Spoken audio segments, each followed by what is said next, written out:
Welcome to the program. Happy New Year. So glad to be with you. Hope your 2026 is off to a good start. Today's show is going to be a little recap, so shorter than normal, as we look at what's gone on since the break, as well as a preview of the upcoming season, which I'm very excited about. But what's unique about today's program, too, is that for the first time in a long time, it's just you and me. No guest on the podcast, no interviews, so more of a personal update on what's been going on, and then an invitation into some exciting events and preview for 2026. But that song in the intro there really setting the stage, make room in your heart, because over the Christmas break, when the usual time of filling happens, right? Like you fill your belly, you fill your stocking, your heart is so full. In our house, in our family, we were emptying by way literally of a dumpster delivered to our doorstep. We didn't plan that. And there's a story there, of course. In fact, the wisdom of doing that over the holidays could be debated because we had some long awaited home renovation projects that we needed to get done. But really, it was out of necessity because we knew that with our 4 strong sons home, my husband having some time off, that it would just be the natural time to do things. So that's what happened. And as I record this, just a disclaimer, it's just going to be a very immersive experience.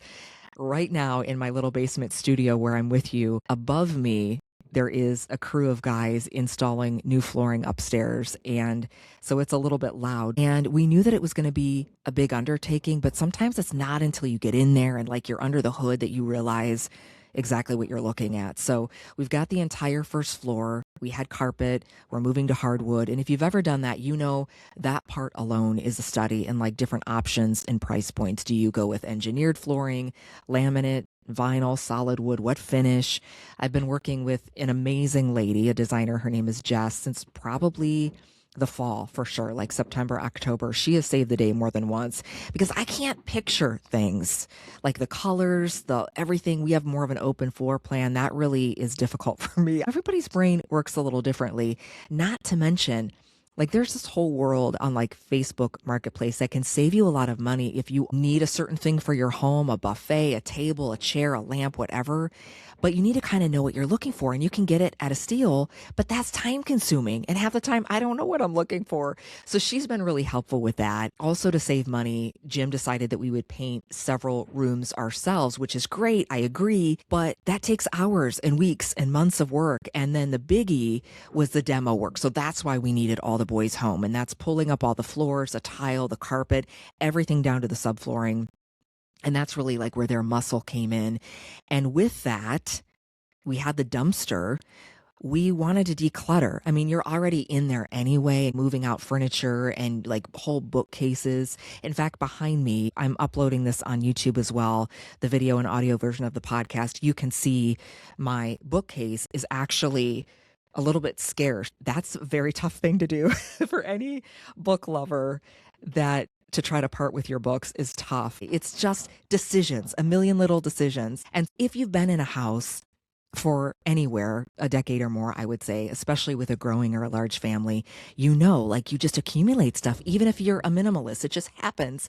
And so I think the hardest part was making a decision over a million little things. I have quite a few broken rosaries. And so do you repair them? Do you recycle them? Do you pass them on? I don't want to just throw them away. I had holy water that had not been used for years. I actually didn't know where it was, or I would have used it. It was from the Sea of Galilee and it was really brown, and I don't want to throw it out. I can't throw it. But my friend Jamie reminded me, just pour it in the soil. That's fine. And then there are all the outgrown things like the books and the toys from the kids. And like, are we keeping this for the grandkids or is it time to go? So just all of that. And then selling things, because all that's part of it too. And near us, there are a lot of resale shops. So you can sell women's clothes or kids, like Once Upon a Child or formal wear. But all that takes time, and it can be draining and actually emotional too, because it stirs up nostalgia and all the years. And so that really whole house project has turned into way more than what we anticipated, which is a good thing. It has allowed a lot of emptying for what really matters. I think anytime we have an opportunity to do that, sometimes it's forced upon us. Sometimes we choose to do it. Or like in this case, it was a little bit of both. It's a good thing. And so we managed to clear out quite a bit to fill an entire dumpster. And it's just been a lot more time consuming than what I expected, which brings me back again to the song that you heard at the top of the program there, making room and renovation, right? Our souls.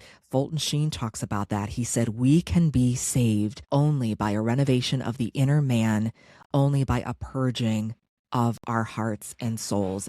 And sometimes we just get bloated with everything and we feel it. There's a heaviness there. And when you look at the gospel, and I know we pass the nativity, but I still think this is evergreen, of course. But as we prepare for Lent, we hear that spiritual lesson. There was no room for Mary and Joseph at the inn. There was no room. Is there room in our hearts for them now?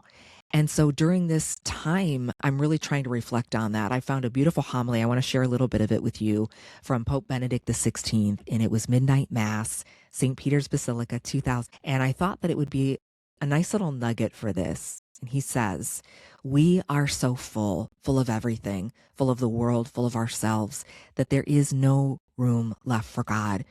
And that means there's no room for others either. By reflecting on that one simple saying about the lack of room at the inn, we have come to see how much we need to listen to St. Paul's exhortation, be transformed by the renewal of your mind, Romans 12:12.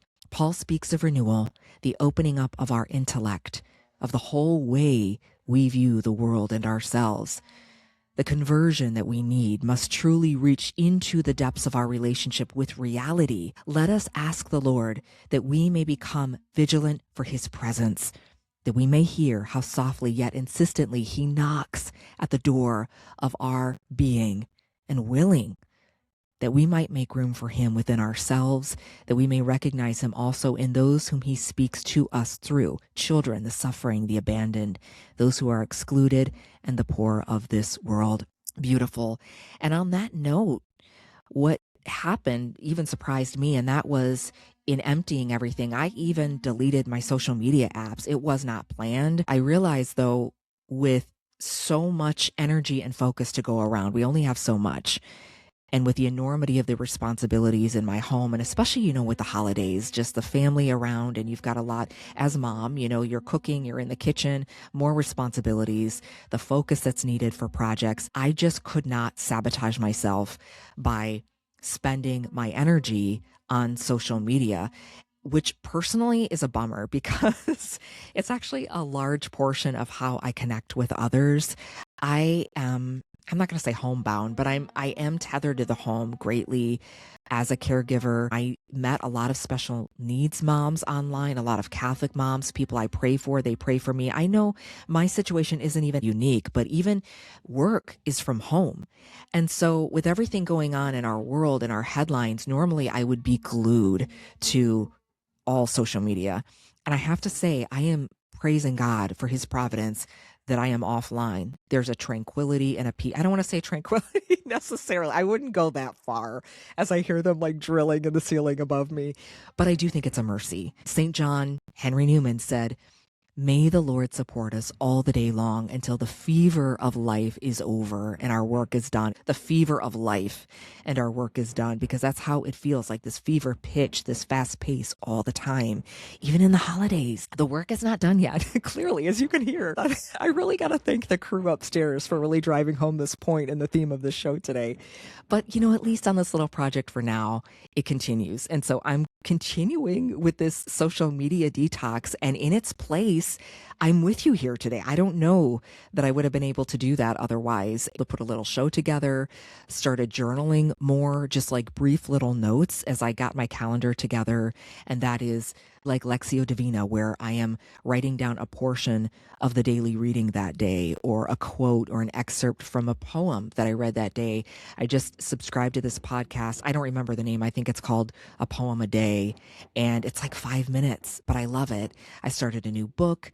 I registered for a half marathon and planned a road trip to do this with two of my sons. We're going to be going to Maine. I've never been there, so I'm so excited. By the way, would love your advice if you have any of visiting Maine. Two stops we know already on the road trip, and that is the National Shrine of the North American Martyrs in New York. I have to thank my friend Jen because I had thought about it and I had looked at the route and I thought, I don't think we're going to have time. And then we met for coffee and we talked and she said, you need to go there. We're doing it. My son really wanted to go to Freeport, Maine to visit the LL Bean store. I did not realize what a big thing that is. I guess it's open 24 hours a day. So yes, we're doing that. And just trying to develop a better ethic of attention, as the philosophers would say. And I have to say, it's been working in the midst of all that is going on. And I'm sure in your life, you've been there, and you can feel that you are being carried by God's grace. I've been able to clear my head a little bit. Not the way I expected to start the year, though. I never intended to go offline, but it has been a huge gift, especially, I would say, in light of the intensity of geopolitics, the domestic news and headlines going on. Not to put your head in the sand, but to understand right here, the Lord is asking me to attend well. And I've got so much to attend to that I cannot fix everything else. This is a theme that we go back to a lot here on the program. Everything else is too big, the little way. Go small. The blueprint of Saint Therese of Lisieux. And we'll see how long at least the social media fast goes. But I thought it would just maybe be for 1 week. Now I'm inclined to actually go longer. So we will see. Stay tuned for that. The other thing I want to share with you that happened over the break was a sensational meetup with our Arise team, the beautiful ladies. Will there be a retreat in 2026? The answer is that we hope. Okay, so that's where we are right now. We are working on it, and I can tell you that we've narrowed down the time frame to October or November, so the fall, autumn time of year. There is one wrench in the plans, and that is our usual retreat venue is completely full for the year. No openings any weekend, but we are looking at other locations, and we will see. So as in the past, the podcast, always the best place to get the information about Arise because you've got the behind the scenes, the planning, the details. So as more information develops, you will hear it here first. But there is a retreat on the books. I mentioned, I want to share again, if you are planning, if you are in Tennessee or you want to fly in, there is a retreat in October where I'll be speaking for the weekend. I think it's about an hour from Nashville. So pretty easy if you are flying in. My friend Kendra Von Esch, Catholic writer, speaker, she is building a beautiful retreat center.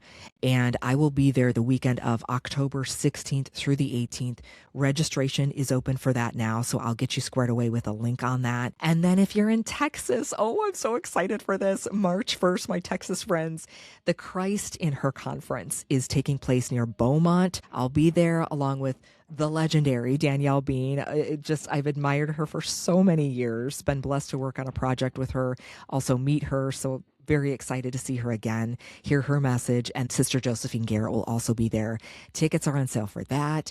That's a day-long event, so like an 8 to 5 type thing, confession, prayer, lunch, that I also will send the link for. And then finally, the pilgrimage, and the update there is that's because I haven't really talked about it because we're almost sold out. The spots filled up so quick, which I'm not surprised by, but there is still time. So it's the Danube River Cruise, the Christmas markets, December 2026, Bishop John Keener, Father Leo Patalinghug. Stops will include Bavarian Alps, Oberammergau, Vienna, the Advent markets there, the Catholic history of Budapest, Vienna, Salzburg, the birthplace of Mozart, the Sound of Music sites, Munich. What I really love, I've mentioned this before, one of my favorite parts is that it's being categorized as a relaxed pace pilgrimage. So the whole theme, too, of today's show, emptying, right?